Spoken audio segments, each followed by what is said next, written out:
Hi, my name is Nicolé Grobler and I'm the leader of the group. I will be explaining what problem-based learning is and why it is educationally useful. Hi, I am John Matlala and good afternoon. I will be talking about the history of the PBL. Afternoon. My name is Nicolé Mlondo, and today I will be discussing the different kinds of problem-based learning. Hi, and my name is Nomshado Nkosi, and I will be discussing PBL tasks. Problem-based learning is an instructional method of hands-on active learning on the investigation of resolution of messy real-world problems. It is a more hand-on approach that requires them to listen attentively in class to comprehend instructions.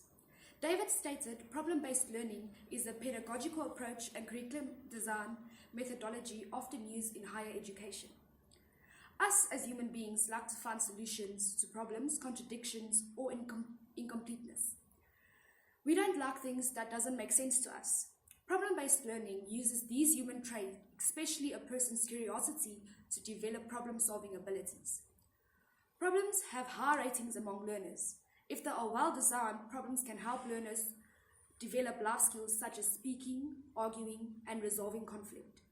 They also help to develop academic skills such as the ability to argue academically.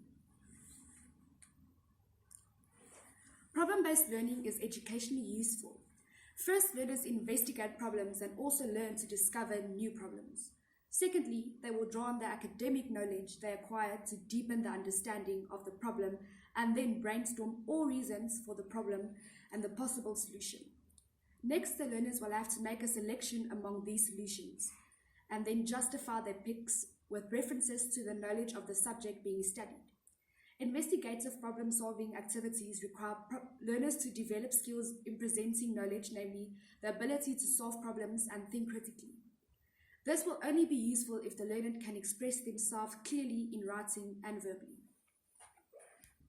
The history of problem-based learning, or the PBL's more recent influence, can be traced to the late 1960s at the medical school at McMaster University in Canada. Shortly thereafter, three other medical schools, the University of Limburg at Maastricht in the Netherlands and the University of Newcastle in Australia and the University of New Mexico, the United States.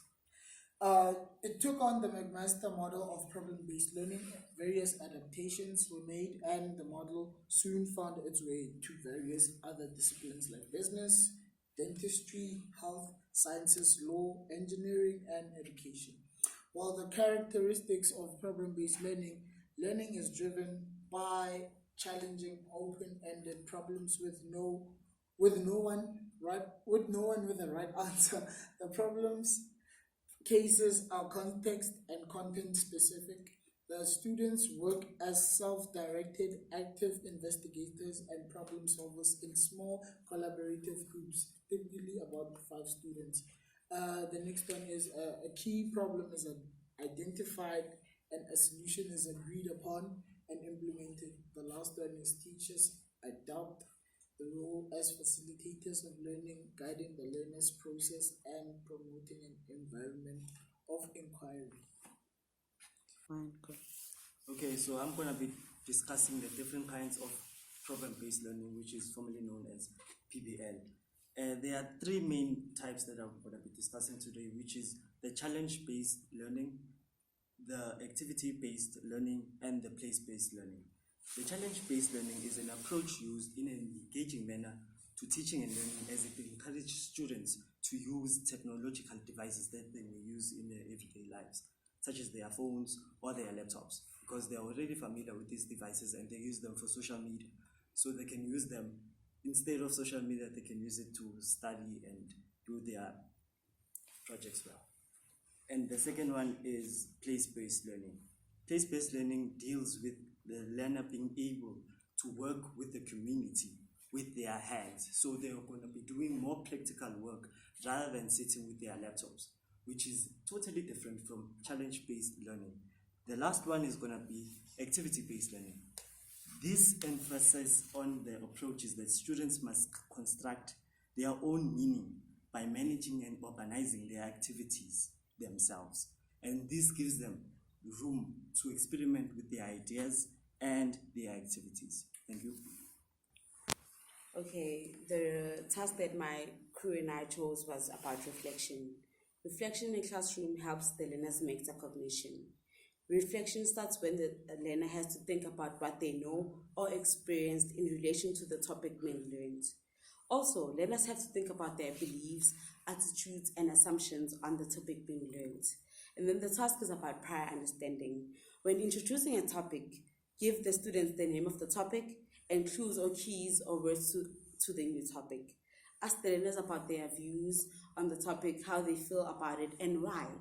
Allow the learners to speculate about the topic, the learning and the learning objectives. This will assist to go back towards the end of the topic to ask the learners to reflect on the topic and if their views have changed. However, reflection is for teachers to learn how the learners can learn and understand the topics using real-life situations and use their life experience to answer problem-based learning tasks. Thank you.